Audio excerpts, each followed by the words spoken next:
Olá, família, abrindo a mente. Eu ia falar hoje sobre os ricos avarentos, mas vou falar sobre os pobres ruins. Eu sou de uma família pobre, humilde, trabalhadora, e eu sempre vi as pessoas pobres, na sua maioria, como pessoas boas. Continuo ainda com essa visão. Mas em todo lugar que tem pessoas boas, tem pessoas ruins. Em toda classe, em toda etnia. Sempre tem. E aí eu fui ver, à luz da Escritura e na prática, como tem pessoas pobres que são ruins. Principalmente os covardes e os ingratos. Então, meus queridos, eu queria que vocês lembrassem que o alvo de Jesus foi os pobres. Ele falou que nos lembrássemos dos pobres. No dia que a Maria, irmã de Marta e de Lázaro, na casa de um certo senhor chamado Simão, ela ungiu os pés de Jesus com um vaso de alabastro, que era caríssimo. E quando Judas, que pegava o dinheiro de Jesus, como todos os pastores evangélicos e padres pegam também, ele disse: olha, se fosse vendido, esse vaso dava para partir com os pobres. E aí Jesus disse: os pobres sempre tereis convosco, mas a mim não me entendes para sempre. Fazendo isto, ela está ungindo o meu corpo para o meu sepultamento. Quando Jesus disse que os pobres sempre teríamos conosco, era dizendo para sempre cuidar dessas pessoas. E a igreja primitiva fez isso em Atos 4, 30 em diante. Diz que a multidão de 5.000 pessoas que creram com as duas mensagens do pescador Pedro, inflamado pelo Espírito Santo depois de Pentecostes. Turistas e pessoas judaicas e pessoas gregas que acreditaram, eram 5.000. E eles partiam o pão de casa em casa, não deixava faltar o pão, e os que tinham propriedade vendendo traziam o valor aos apóstolos e repartia cada um, segundo a necessidade que cada um deles tinha. E eles oraram e escolheram 7 diáconos para cuidar das mesas das viúvas, dos judeus, dos gregos, para que não faltasse o pão, né? Então, era o alvo. Quando em 2 Coríntios 9, do 6 ao 9, que Paulo disse: cada um contribua, contribua com alegria, não como tendo necessidade ou tristeza, mas Deus ama quem dá com alegria. E aí no verso 9 ele diz, como está escrito: deu aos pobres, a sua justiça permanece para sempre. Quando o jovem rico chegou para Jesus, o chamado mancebo de qualidade, e disse: bom mestre, que farei para herdar a vida eterna? Ele disse: guarda os mandamentos, que o mandamento é só dividido em 2, amar a Deus e amar o próximo, e o próximo é o pobre, ajudar o que precisa. Ele disse: eu já tenho guardado. Jesus disse: se você quer ser perfeito, então venda o que tens, parta com os pobres, venha, siga-me, terás um tesouro no céu. Ele baixou a cabeça. Quando Jesus disse: não ajunteis tesouro na terra, onde a traça e a ferrugem consomem, os ladrões escavam e roubam, mas ajuntai tesouros no céu, aonde a traça não corrói, a ferrugem não consome, e os ladrões não minam nem roubam. E onde está o vosso tesouro, estará o vosso coração. Em Isaías 53 mostra a Jesus a figura de um sofredor, de um homem pobre. E os profetas falaram sobre ele como: sendo Deus se fez homem, sendo grande se fez pequeno, sendo rico se fez pobre, montado num jumentinho, filho de animal de carga, de pobre. No dia de pagar o imposto não tinha uma moeda, disse que Pedro fosse até ao mar da Galileia e pescasse um peixe, tirasse uma moeda e pagasse pelos 2. Então, sendo dono de tudo, mas se fez pobre, valorizando as pessoas. Ser pobre não é defeito, mas tem alguns que eles amam o erro, amam o engano. É muitos que fazem isso. É esses que eu quero tratar hoje, que eu quero falar aqui. Mas lembrando aqui, Jesus falou de um homem também que, falando de ricos, né, e falando de pobres, que ele disse: eu tenho muito nos celeiros, eu recolhi muito da minha colheita, eu tenho muito em depósito para muitos anos. E Jesus disse, uma voz bradou de cima e disse: louco, hoje se pedia a tua alma, o que tu tens para quem será? Assim é todo aquele que é rico para com os homens, mas não é rico para com Deus. E em uma das cartas da Igreja da Ásia, que é a atual Turquia, o espírito de profecia de Jesus falou para um deles: dissestes, estou rico e enriquecido, e não sabe que és pobre, miserável, cego, surdo, nu e desgraçado. Então, meus queridos, as riquezas do mundo não são importantes quando comparadas com o amor, quando comparadas com a verdadeira riqueza que é a vida eterna. Mas eu estou aqui nesse preâmbulo dizendo que Jesus valorizou os pobres. Agora, falando de pobres ruins, Jesus curou 10 leprosos, mas só voltou um para agradecer. Os outros esqueceram de agradecê-lo. Acho que um pobre ruim é o mal agradecido. E vocês sabem que Jesus, ele multiplicou pães e curou as pessoas. Ele andou curando as vistas de cegos, fazendo tantas coisas, curando aleijados. Mas na hora que ele estava maniatado perante Pilatos, o povo, instigado pelos sacerdotes Anás e Caifás, gritaram e disseram: crucifica-o, crucifica-o, não temos rei senão a César. Quando Pilatos disse: eu não vejo maldade nesse homem, esse homem é justo, eles disseram. Se ele for justo, que o sangue dele recaia sobre nós e nossos filhos. Espera aí. Mas Jesus morou no mar da Galileia, na margem onde moravam pescadores, pessoas pobres.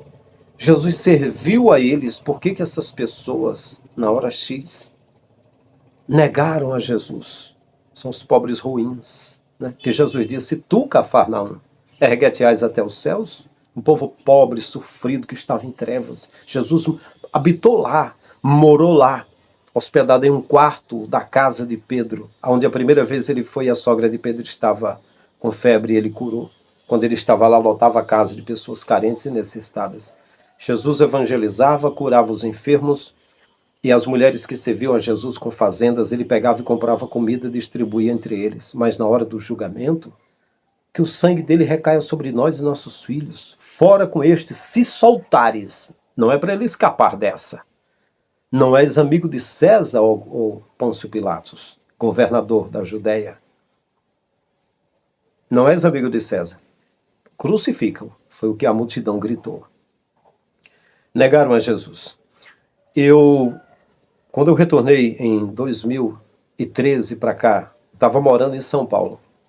E vim morar em uma rua chamada Zacarias Ferreira, mas ali no centro de Lagoinha, desse local, essa serra onde eu moro. E aí eu me reunia com meu sobrinho e com as pessoas na calçada, a gente lia a palavra e conversava, não era um culto assim com os outros, do jeito que eu estou conversando aqui. E tinha um senhor do meu lado, um vizinho, uma pessoa pobre igual eu, financeiramente falando, um senhor de idade, devia ter mais de 60 anos.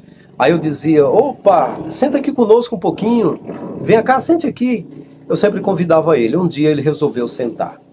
Aí eu contei meu testemunho e falei: olha, eu morei em Mossoró, Rio Grande do Norte. Eu, novo convertido, uma moça me conheceu e me convidou para ir na casa dela.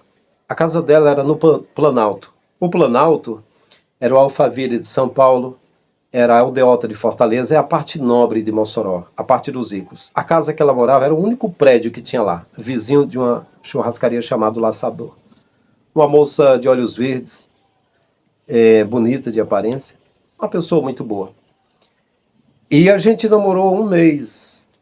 Na verdade, ela sonhava em casarmos. Ela até um dia, em um culto, eu ia pregar e eu convidava ela para ir comigo nos cultos. Ela pegou uma criancinha de olhos verdes, porque ela também tinha olhos verdes, igual eu, e disse: olha, amor, quando tivermos o nosso filho, vai ser mais ou menos assim. E ela tinha um irmão, Kleber, que ele fazia músicas para Léo Jaime, acho que para Lulu Santos. Ele era um compositor de música, ele tinha um estúdio dos primeiro e segundo andar de estúdio dele, lá, né? Pais ricos da Késia. E eu falei para ela uma vez, em uma cruzada evangélica que teve, lá no lugar chamado Largo Educacional, em Mossoró, um espaço grande que cabia milhares de pessoas, com a presença da prefeita e tudo. Era Napoleão Falcão que estava pregando lá. E naquele dia, ela estava do meu lado, abraçada comigo, eu falei para ela: olha, eu não sinto que temos algo juntos. Eu me sinto dividido.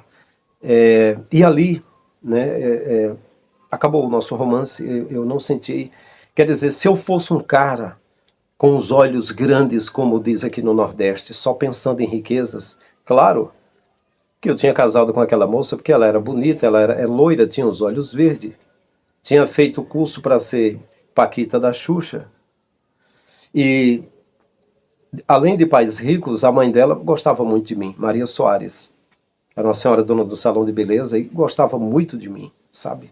Achava que eu era um anjo na vida dela, né? Mas eu não andei em busca de riquezas. Não andei em busca de riquezas. E aí, quando eu comecei a apacentar rebanho no distrito de Marruás, que é distrito de Itauá, é um campo, no ano de 98, eu fui a São Paulo e eu recebi um convite do pastor Joel Amâncio de Souza, da grande cidade de Limeira, para eu ser pastor numa cidade chamada Olímpia. Ele disse que era uma igreja rica, tinha pessoas formadas, e no meu aniversário eu ganharia um carro zero de presente. Eu não aceitei e continuei lá naquele distrito, naquele lugar. Mas o que eu falei mesmo naquele testemunho é que, naquela tarde lá, com aquele vizinho lá, que eu convidei para sentar, eu disse que durante o meu tempo de pastor de igreja, eu contemplei as pessoas carentes, igual eu era, eu reparti com eles dízimos e ofertas que eu recebi. E durante mais de 10 anos sendo itinerante, eu fiz a mesma coisa. E que o Evangelho resume em amar ao Criador e amar o próximo, ajudar o carente. E que Jesus falou em Mateus 25 e 30 em diante: quando o Filho do Homem vier nas nuvens do céu com poder e grande glória, então se assentará no trono de glória. E receberá o reino de seu Pai, e separará as nações diante dele. Um grupo para a direita, outros para a esquerda, como o pastor separa os bodes das ovelhas. E dirá o rei naquele dia aos que estão à sua direita: vinde benditos de meu Pai, possuí o reino eterno, preparado para ti desde a fundação do mundo, porque eu tive fome, tive sede, estive nu, preso, doente, estrangeiro, e você cuidou de mim.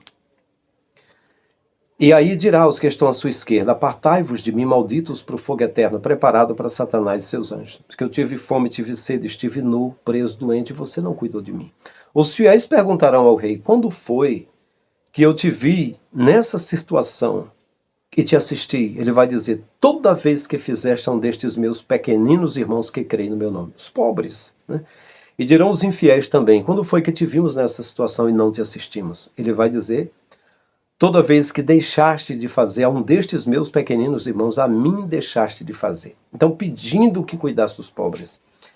Aí eu falei que eu renunciei a ser pastor de igreja, ser pregador itinerante, porque se eu cobrasse para pregar um peso que ia recair sobre o lombo das igrejas para juntar, arrecadar dinheiro para pagar pregador e cantor, era errado, eu não faria.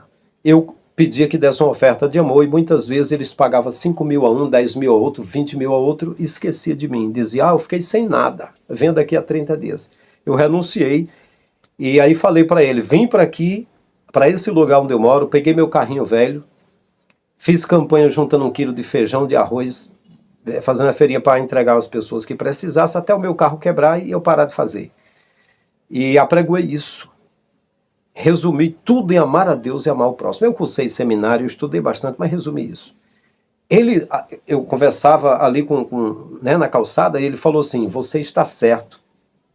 Tudo isso aí está certo, você está certo.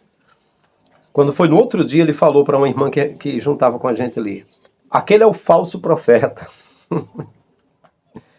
Olha a situação, né? E passou a olhar atravessado para mim. Ele falou que eu era um falso profeta e passou olhando atravessado. Quem não era falso profeta eram uns 30 líderes trabalhando só por grana, por dinheiro, que ele apoiaria, né? Então, meus queridos, eu lembro, eu estava mudando da casa que eu morava lá para essa outra aqui na localidade chamada Rasteira, né? Eu estava mudando para cá, arrumando as minhas coisas. À noite não, de madrugada. Era de madrugada. Eu escutei um barulho, pá, e umas vozes, e eu fui olhar, eu saí fora, eu ocupado, fazendo as minhas coisas, arrumando as caixas, os livros, que são milhares, é muita coisa. Aí tinha 2 pessoas caídas no chão com uma pop, uma motozinha lá, uma bis, eu acho. E aí eu cheguei, opa, como é que tá aí? Aí levantei a moto e vendo se o guidão estava empenado e olhando eles, como é que você tá? Precisa de ajuda? Precisa que eu leve algum de vocês a algum lugar? Conversando com eles, né? Não, tá bem e tal. Aí chegou um senhor que é dono de um posto de gasolina. Aí eles, ô fulano, aí tá tudo bem, aí tá tudo bem. E aí passaram a conversar com aquele senhor, conversando com ele, ele também foi olhar se o guidão estava empenado e olhando lá e tal. E eles montaram na moto, saíram e disseram, obrigado fulano, com ele. Mas eu que cheguei primeiro ali, eu não tinha posto de gasolina, eu era... Nem existia mais, não era nem gente. Só agradeceu aquele lá. Veja. Então você vê, é esse o comportamento que o gado que o sistema chama de gado tem. Entende? Se você... Pronto, eu vou dar um exemplo claro aqui. Você é o rei dos reis e senhor dos senhores. Você é o amém de Deus, a fiel testemunha, primogênito dos mortos, príncipe dos reis da terra, aquele que abre a porta e ninguém fecha, fecha a porta e ninguém abre, leão da tribo de Judá, a raiz de Davi, a porta do céu, aquele que está montado num cavalo branco, teu nome fiel e verdadeiro, é chamado o verbo de Deus, a palavra de Deus, que tem um livrinho na mão, que está de pé diante do sol, que está escrito na coxa e no seu manto, Rei dos reis e Senhor dos senhores, você desce, vem morar no meio dessa humanidade, eles são beneficiados por você, depois condenam você e diz, fora com este, se ele for justo, que o sangue recaia sobre nós e nossos filhos. Imagina um vaso, um servo, um pequeno escravo. Imagina uma pessoa humilde e simples. Vai querer estar com essas pessoas. O que as pessoas fazem? É isso aí, né? Em 2014 eu saí do sistema, deixei de fazer parte do sistema. O sistema me quis, me abraçou, mas eu não quis continuar com o sistema. Né? Da Assembleia de Deus, a convenção, não queria mais fazer parte. Nem da Comeadec, a convenção dos pastores aqui da Assembleia de Deus, Templo Central, e nem da CGADB. Né? Eu deixei de fazer parte e fui cuidar da minha família e dos meus filhos. Então, 3 pessoas me convidaram a montar uma igreja. E eu montei aquela igreja apenas com uma condição, que eu pudesse ensinar igual a igreja primitiva. Só que 2 deles que me convidou a fundar tinham um propósito, que eu montasse a igreja, fundasse a igreja para eles tomarem a igreja e lucrarem. Era o que eles queriam. Aí eu fiz um estatuto, que tudo que rendesse era para ajudar qualquer um que precisasse. E quando pudéssemos comprar um carro para fazer campanha de quilo e não deixar faltar o pão, que é a coisa mais humilhante na terra é falta de pão. E anualmente fazer uma casa para quem não tivesse casa. E quando pudéssemos fazer até mais, né? A igreja começou ali lotada, as pessoas pensavam que era aquela igreja do sistema ali e tal.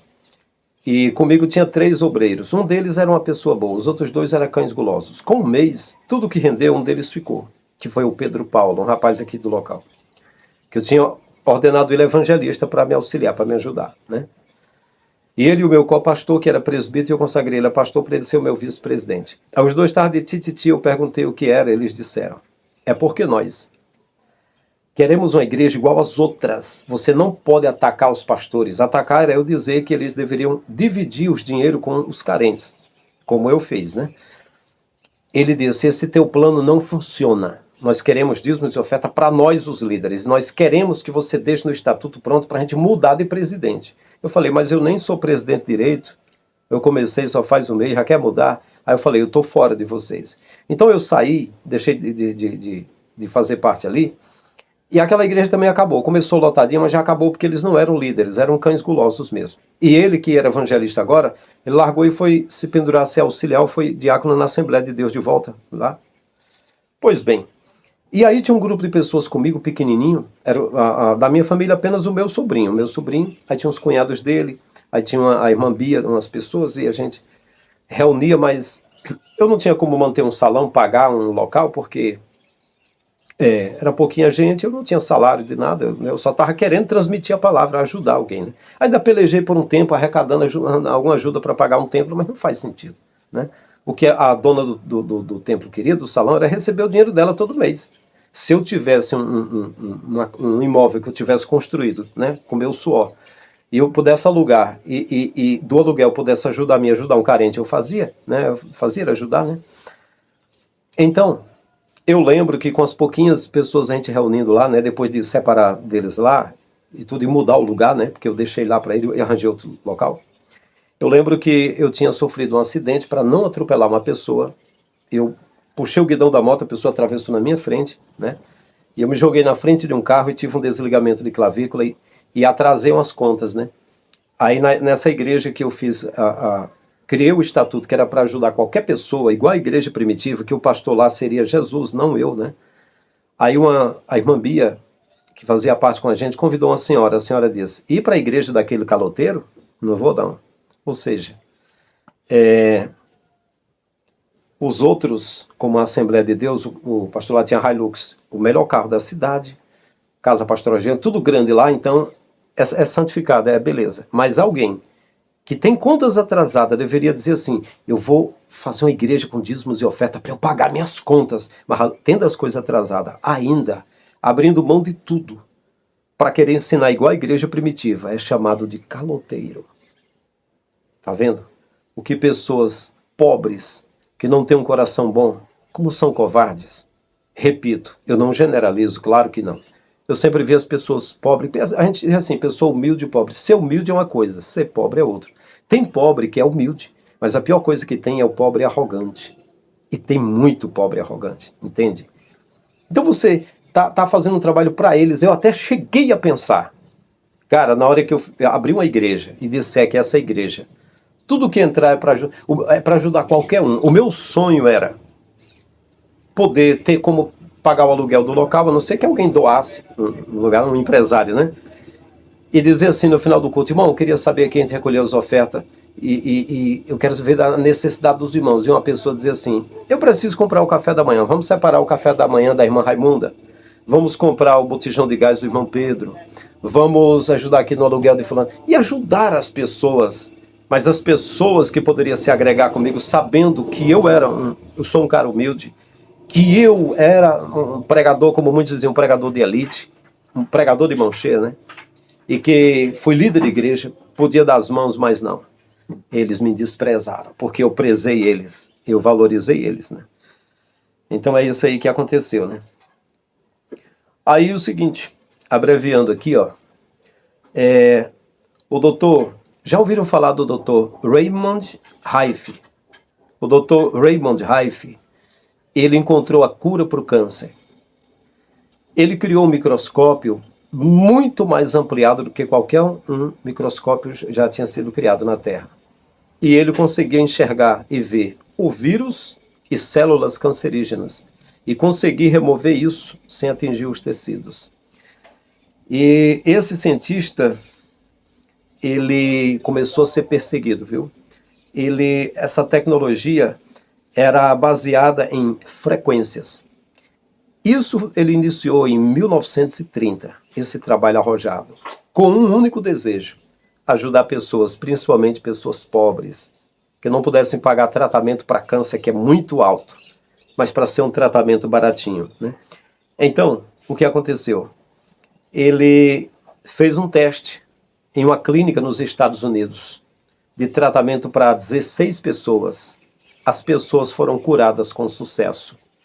O médico que ia dar o laudo e mostrar a cura, misteriosamente foi envenenado, morreu envenenado. E aí? O escritório dele, o laboratório dele pegou fogo. E ele foi processado e foi levado para os tribunais. Quem o perseguiu foi a Organização Mundial de Saúde, foi a empresa farmacêutica que se levantou contra ele, né? Ele, quando foi para o tribunal, aconteceu com ele igual Paulo. As pessoas que foram curadas, apareceu alguém para depor a favor dele? Ninguém. Ele ficou só. Sumiram com ele. Perdeu tudo.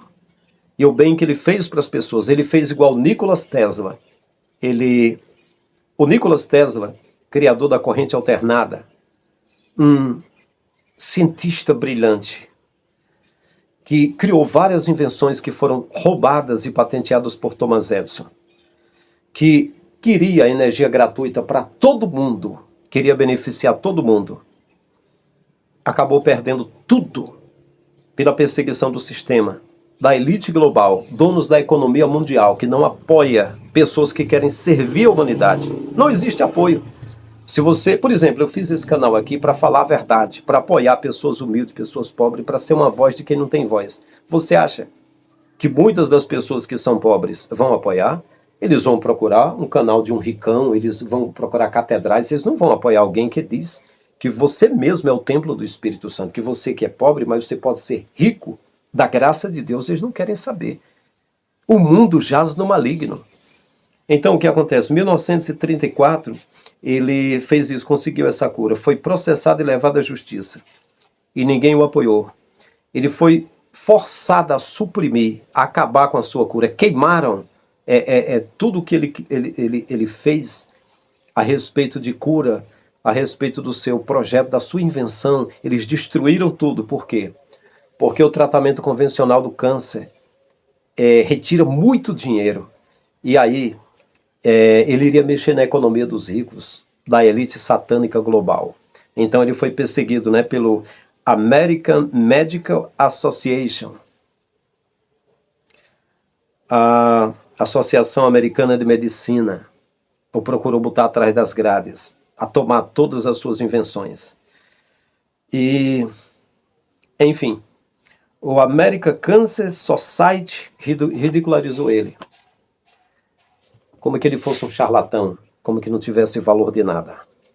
Aí eu pergunto, eu sei que a Associação de Medicina, que a OMS, a Organização Mundial de Saúde da época, que os médicos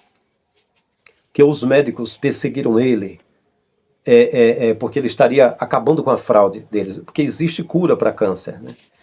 E ele podia fazer isso, e baratinho para todo mundo, então foi perseguido.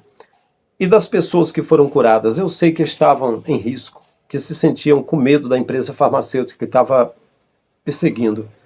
Será que não teria um corajoso só, grato, para aparecer no tribunal e dizer, eu sou testemunha, eu fui curado por esse homem, eu estava condenado à morte, mas esse homem me curou do câncer.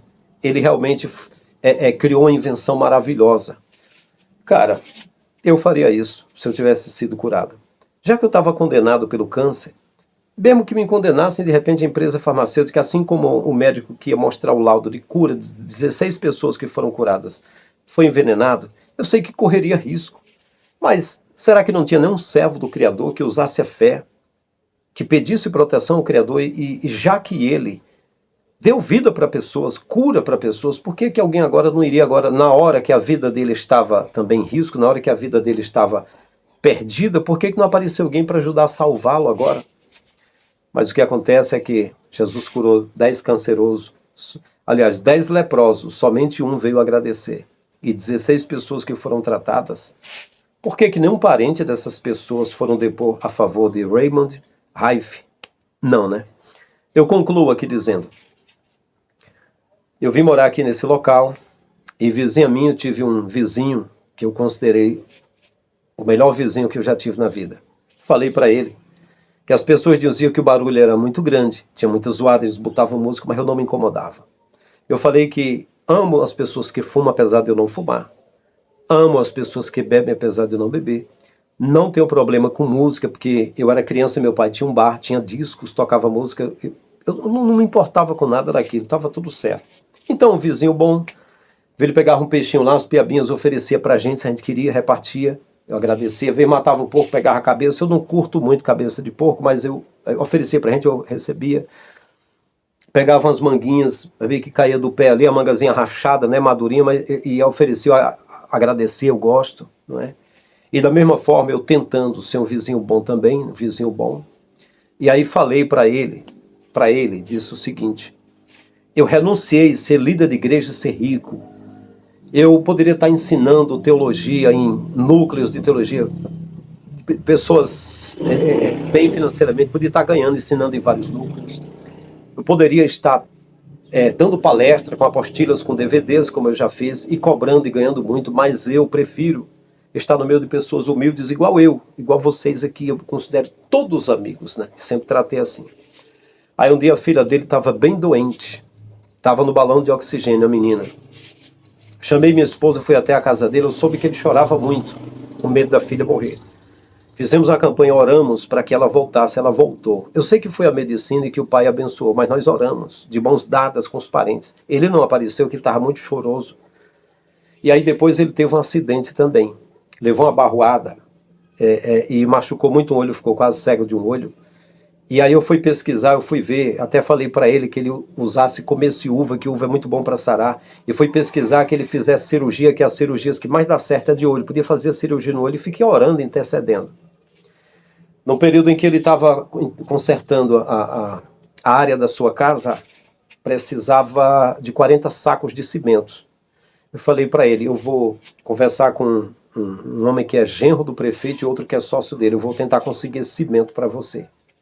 E aí conseguimos esses 40 sacos de cimento. O homem veio até a minha casa, me chamou, fomos até lá e passamos o dinheiro para ele.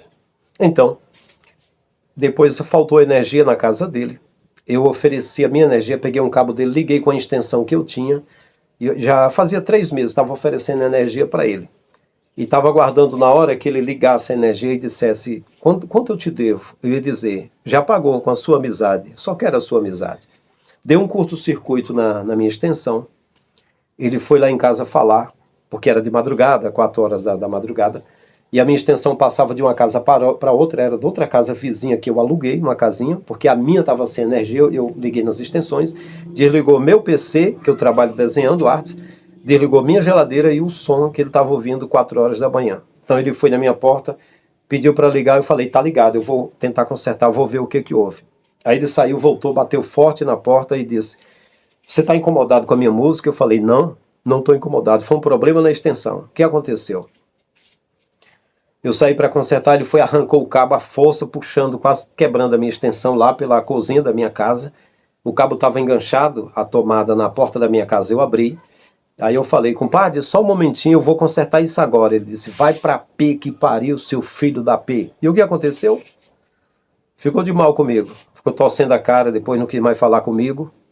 Foi o obrigado que ele me deu, por ter orado por ele, pela filha dele, por ter arranjado dinheiro para ele fazer o piso da casa dele, por ter fornecido energia, foi isso. E sabe o que ele fez?